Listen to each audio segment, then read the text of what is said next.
सोचिए, नई नई शादी, नया रिश्ता और जिंदगी का सबसे खूबसूरत पल, हनीमून। और डेस्टिनेशन डेस्टिनेशन इंडिया का एक ड्रीम लोकेशन, मेघालय के जंगल, वाटरफॉल्स और क्लाउड्स के बीच, जहां पर एक लव स्टोरी ब्लूम होने वाली थी। लेकिन कुछ ही दिनों में वो हनीमून एक हॉरर स्टोरी बन गया। पति की लाश 3000 फीट गहरी खाई में मिली और पत्नी गायब। सवाल ये नहीं है कि क्या हुआ, सवाल है क्यों और किसने किया। और अब यूपी के गाजीपुर में एक ढाबे से जब पत्नी मिली तो पूरे इंडिया ने एक ही बात कही, ये तो प्री प्लान्ड मर्डर है। इस केस में है सस्पेंस, बिट्रायल, लव ट्रायंगल और एक ऐसी साजिश जो आप सोच भी नहीं सकते। नमस्कार दोस्तों, I am Shriyanka and this crime story unfolds in the shadows of Raja Raghuvanshi.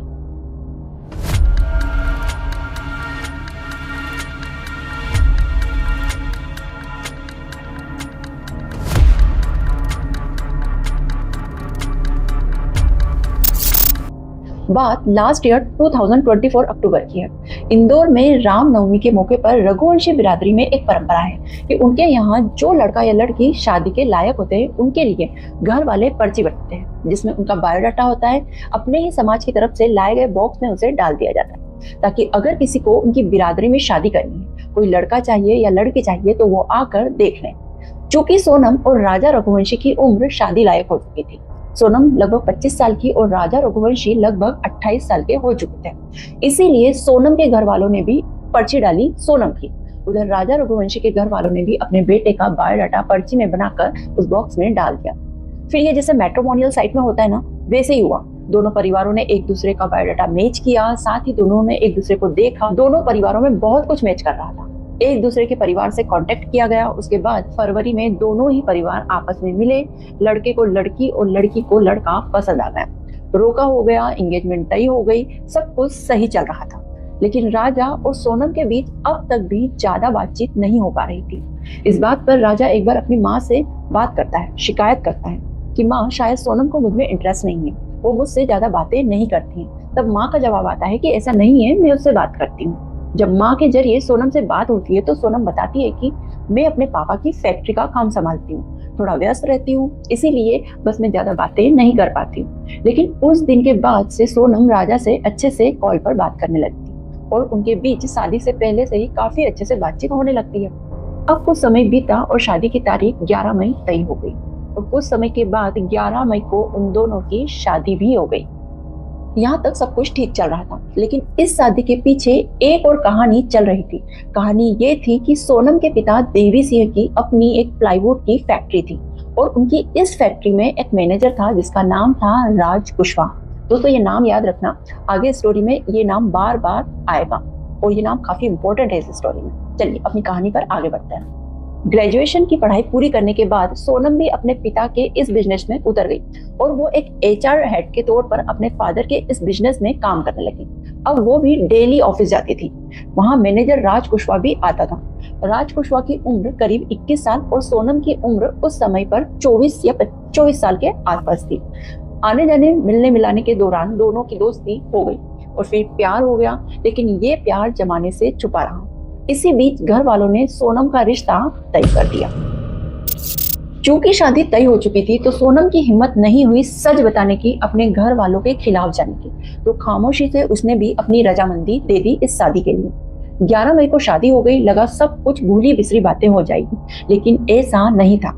इधर शादी तय हुई, इधर सोनम और राज ने मिलकर ये तय किया कि एक बार शादी हो जाने दो, उसके बाद राजा रघुवंशी रास्ते से हट जाएगा तो शायद परिवार वाले फिर दूसरी शादी करने के लिए गुरेज नहीं करेंगे। लेकिन उसके लिए जरूरी है राजा रघुवंशी को रास्ते से कैसे हटाया जाए। अब सोनम और राज कुशवाहा ने मिलकर साजिश रचनी शुरू की।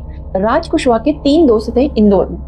उनमें से एक विशाल चौहान, एक आकाश राजपूत और तीसरा आनंद। उसने इन तीनों को अपने भरोसे में लिया, खास तौर पर आकाश। सबसे पहले उसी से बात की और उसने अपनी पूरी कहानी उसे बताई। उसने कहा कि एक शख्स को ठिकाने लगाना है, लेकिन कत्ल ऐसा लगे कि एक्सीडेंट हो।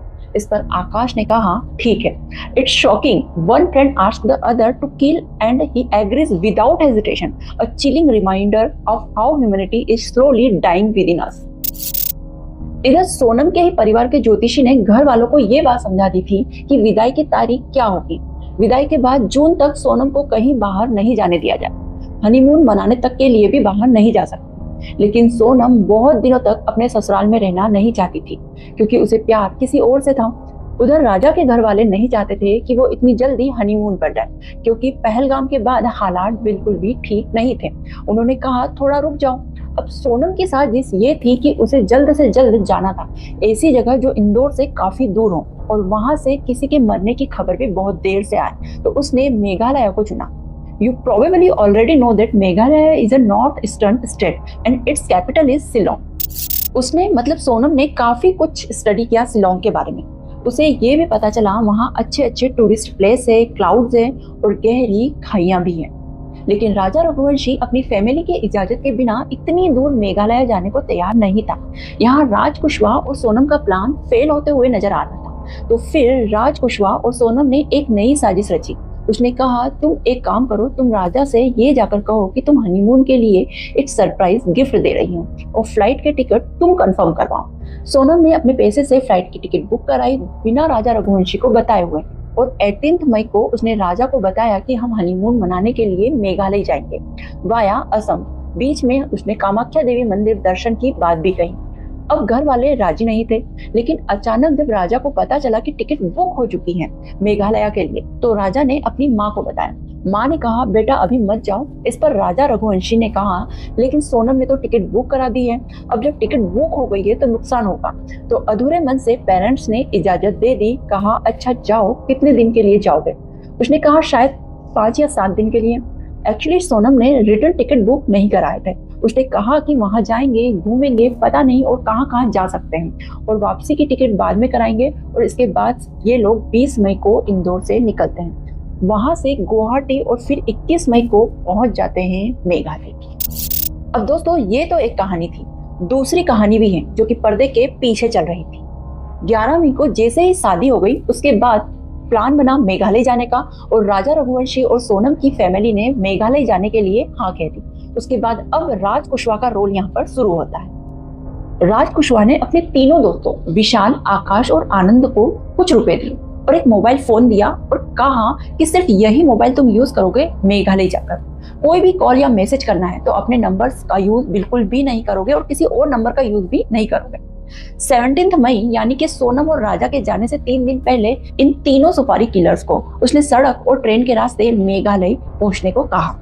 रुपए और मोबाइल फोन लेकर तीनों सुपारी किलर्स इंदौर से 17 मई को निकल पड़ते हैं और वो ट्रेन और बस से होते हुए 19 मई को मेघालय पहुंचते हैं। इधर 20 मई को सोनम और राजा अपने घर से हनीमून के लिए निकलते हैं। 21 मई को ये लोग मेघालय पहुंच जाते हैं। जो नंबर राज कुशवाहा ने इन सुपारी किलर्स को दिया था वो नंबर सोनम के पास भी था, क्योंकि साजिश में सोनम भी शामिल थी, या कहें कि वो मेन कॉन्स्पिरेटर। अब मेघालय पहुंचने के बाद सोनम इन तीनों आकाश, विशाल और आनंद के कांटेक्ट में थी, उसी मोबाइल नंबर से जो राज कुशवाहा ने इन तीनों सुपारी किलर्स को प्रोवाइड करवाया था।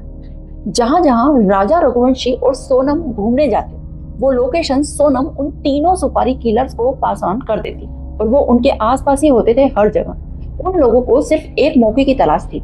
और अब मेघालय पहुंचते ही आकाश ने एक नया कुल्हाड़ी जैसा हथियार ऑनलाइन ऑर्डर कर लिया था, जिसे मेघालय में दाव कहा जाता है, जो वहां पेड़ काटने के लिए लोकल्स इस्तेमाल करते हैं। उन्होंने ये हथियार भी जानबूझकर खरीदा था ताकि शक भी हो तो किसी लोकल गैंग या क्रिमिनल पर हो।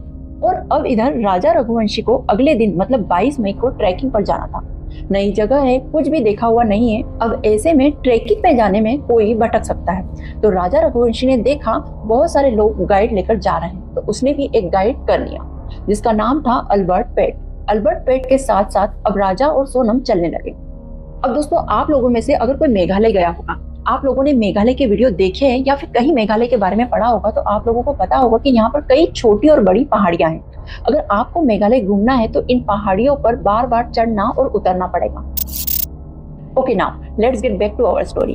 अब अल्बर्ट पेट के साथ चलते हुए उन्होंने पहाड़ी पर चढ़ना शुरू किया, फिर उतरना, फिर चढ़ना। उसके बाद काफी चढ़ाई के बाद जब ये लोग लौट रहे थे तो सोनम भी साथ में थी। सोनम पीछे पीछे चल रही थी, लेकिन राजा रघुवंशी को उसी दिन 3 लोग वहां पर मिले। वो तीनों राजा से अब बातें करने लगे। अल्बर्ट पेट उनके साथ था, लेकिन वो थोड़ा आगे चल रहा था। और वो जो तीनों शख्स बात कर रहे थे राजा रघुवंशी से, अल्बर्ट पेट को समझ में नहीं आ रही थी, क्योंकि वो तीनों हिंदी में बात कर रहे थे और अल्बर्ट पेट को हिंदी नहीं आती थी। वो या तो इंग्लिश में बात कर सकता था या फिर जो मेघालय की अपनी लोकल लैंग्वेज है उसने ये सुना कि ये तीनों बातें कर रहे हैं। वो समझ नहीं पा रहा था कि ये क्या बातें कर रहे हैं। उसने देखा कि जब ये तीनों शख्स राजा रघुवंशी से बातें कर रहे थे तो सोनम काफी पीछे चल रही थी। उसे लगा शायद चढ़ाई की वजह से वो थकी हुई है।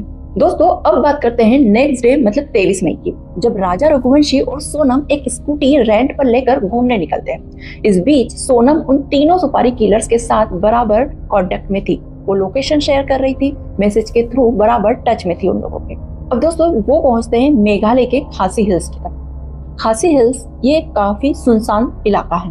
यहाँ पर गाड़ियां भी कम चलती है, गाइड्स भी बहुत कम होते हैं। वहां पहुंचने के बाद राजा रघुवंशी ने अपनी स्कूटी को एक साइड पर खड़ा कर दिया और वो अपनी पत्नी के साथ पहाड़ियों पर पैदल चलने लगे। इसी बीच इन तीनों ने मौका देखा। वो लोग भी इन दोनों के साथ पहाड़ी पर चढ़ने लगे। सोनम भी साथ थी, लेकिन थोड़ी दूरी पर थी।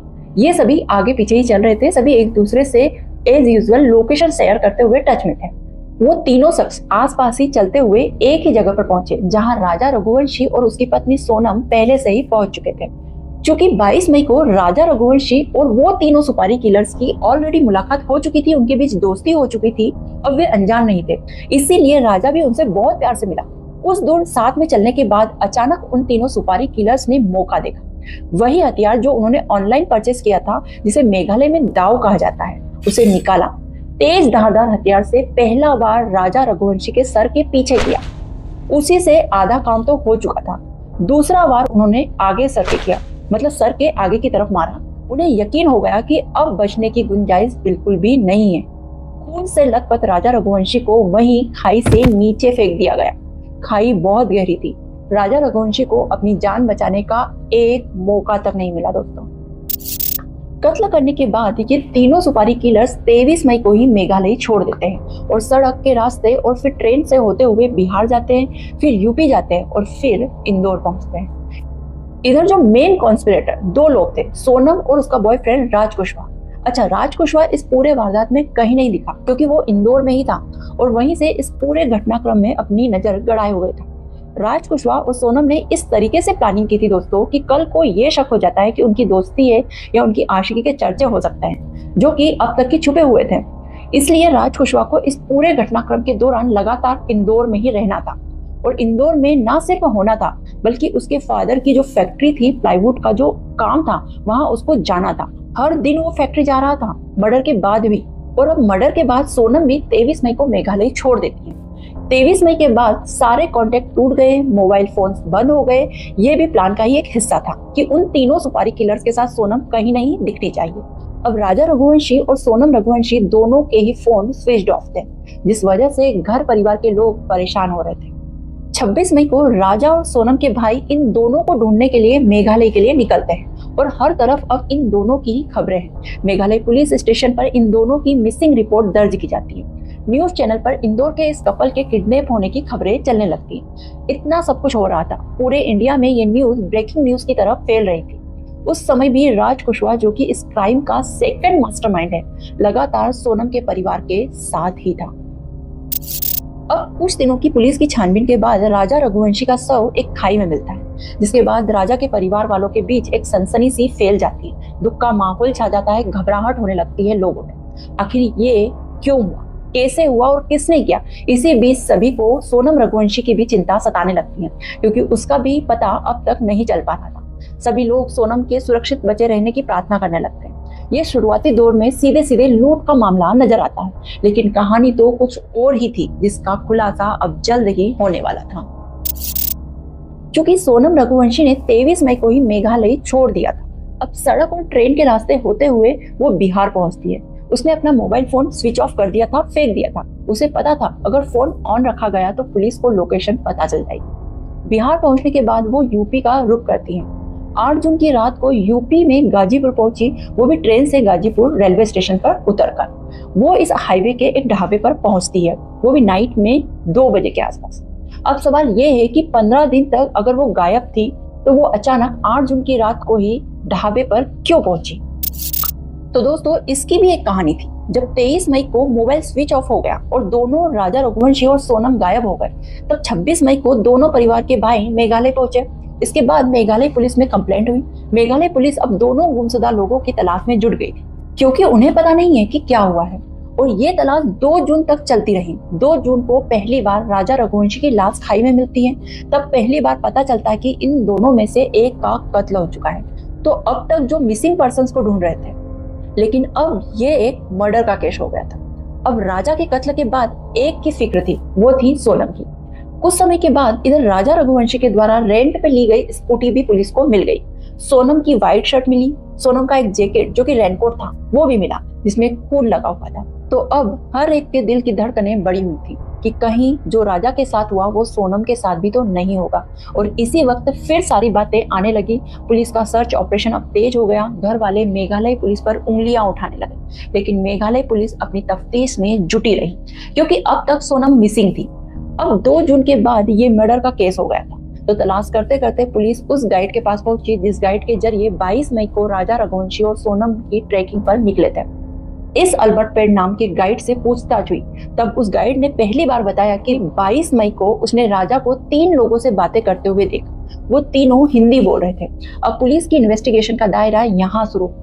अब मेघालय पुलिस ने आसपास के 30, 40, 50 किलोमीटर के रेडियस में जितने भी सीसीटीवी कैमरे थे उनको खंगालना शुरू किया।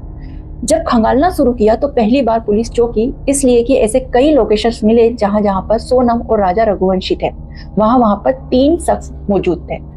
पुलिस को लगा कि एक जगह पे किसी टूरिस्ट प्लेस में इत्तेफाक हो सकता है, ट्रेकिंग में एक इत्तेफाक हो सकता है, किसी रेस्टोरेंट में इत्तेफाक हो सकता है। लेकिन 21, 22 और 23 तीनों दिन अलग अलग सीसीटीवी कैमरे में इन तीनों का भी उन्हीं जगहों पर पाया जाना इत्तेफाक नहीं हो सकता। अब पुलिस ने कॉल डिटेल्स रिकॉर्ड को खंगालना शुरू किया। उन लोकेशंस पर उस वक्त कौन कौन से मोबाइल एक्टिव थे। सोनम और राजा रघुवंशी के मोबाइल नंबर पहले से ही मेघालय पुलिस के पास थे, क्योंकि जब मिसिंग कंप्लेंट दर्ज हुई तो दोनों के नंबर मांगे गए थे। किस लोकेशन पर मोबाइल स्विच ऑफ हुए थे इस बात का भी पता लगाया गया। अब इन्वेस्टिगेशन में पुलिस को कुछ संदिग्ध मोबाइल नंबर मिले। इन नंबरों की छानबीन की गई तो पता चला कि ये इंदौर के नंबर थे। अब पहली बार मेघालय पुलिस को एक क्लू मिला था इंदौर का। उस नंबर के जरिए उस सिम के ऑनर का पता करने की कोशिश की जाती है। तार अब इंदौर से जुड़ रहे थे। मेघालय पुलिस ने इंदौर पुलिस को कांटेक्ट किया, उन्हें ये नंबर दिया और बोला आप इस नंबर के बारे में पता कीजिए। अब इंदौर पुलिस ने इंदौर के उस नंबर के लोकेशंस को ढूंढा, ट्रेस किया और इत्तेफाक से जो पहला नंबर ट्रेस किया गया वो आकाश राजपूत का नंबर मिला। पुलिस आकाश राजपूत के नंबर को ट्रेस करते हुए उस तक पहुंचती है। जब उस तक पहुंचती है तो फिर विशाल चौहान का नंबर मिला। पुलिस वहां तक पहुंची। जब इन दोनों तक पहुंची तो पुलिस तीसरे शख्स के पास पहुंचती है, जो कोई और नहीं बल्कि राज कुशवाहा ही था। जब राज कुशवाहा तक पुलिस पहुंची तो फिर सारी परतें खुल गई, क्योंकि जैसे ही पता चला कि राज कुशवाहा तो सोनम के फादर के इस प्लाईवुड फैक्ट्री में मैनेजर है, और फिर इन तीनों लोगों का रहस्यमय फोन कॉल और उसका इन तीनों के साथ कनेक्शन, तभी पुलिस को पूरी कहानी समझ में आने लगी। इंदौर पुलिस ने इन तीनों को अरेस्ट कर लिया और कुछ समय के बाद इस क्राइम के चौथे किरदार आनंद को भी पुलिस ने गिरफ्तार कर लिया। लेकिन जब पहली गिरफ्तारी हुई आकाश राजपूत की, तब तक जो उसके गैंग में बाकी 2 लोग थे, आनंद और विशाल, उनको ये पता चल गया था कि इन तक पुलिस पहुंच गई है। फिर राज कुशवाहा को भी पता चल गया। राज कुशवाहा ने तब तक सोनम को इन्फॉर्मेशन दे दी थी कि शायद हमारा भांडा फूट गया है, क्योंकि हमारा सुपारी किलर आकाश पकड़ा गया। सोनम को अब ये सुनते ही लगा कि अगर अब वो गायब रहती है तो फिर मौत का या कुछ और नाटक अब ज्यादा देर तक नहीं चलेगा, तो हमें अब एक नई कहानी बनानी पड़ेगी। गाजीपुर में बिल्कुल जो हालत आप उसकी तस्वीर में देख ही रहे होंगे, इस हाल में वो ढाबे के मालिक से मिलती है। वो वहां पर रोती है और बताती है कि मैं बंधक थी, मुझे किसी ने किडनैप किया था, मारा पीटा टॉर्चर किया, बड़ी मुश्किल से जान बचाकर मैं यहाँ आई हूँ, मेरा सब कुछ लूट लिया ताकि वो एक विक्टिम लगे, पीड़ित लगे। तो ये साजिश का दूसरा पहलू था। जब सुपारी किलर्स पकड़े गए, कोई चारा बचा नहीं, तब उसे सामने आना पड़ा। इस तरह वो गाजीपुर उस ढाबे पर पहुंचती है, अपनी कहानी ढाबे वाले को बताती है, ढाबे वाले से फोन लेती है और ढाबे वाले से फोन लेकर वो अपने भाई को फोन करती है। और फिर वहाँ उसका भाई भी पहुंचता है, मेघालय पुलिस भी वहाँ पहुंचती है, इंदौर पुलिस भी पहुंचती है। सारी कहानी यहाँ आकर खत्म हुई।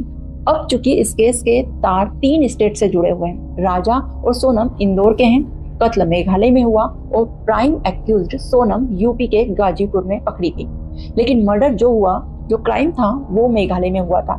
इसीलिए ज्यूरिडिक्शन जो है इसके इन्वेस्टिगेशन की वो मेघालय पुलिस का राइट है। मेघालय पुलिस की टीम आई ट्रांजिट रिमांड पर सोनम को गाजीपुर से यानी यूपी से और राज कुशवाहा, विशाल चौहट, आकाश राजपूत और आनंद को, इन तीनों को एमपी इंदौर से ट्रांजिट रिमांड पर अब मेघालय ले जाएगी।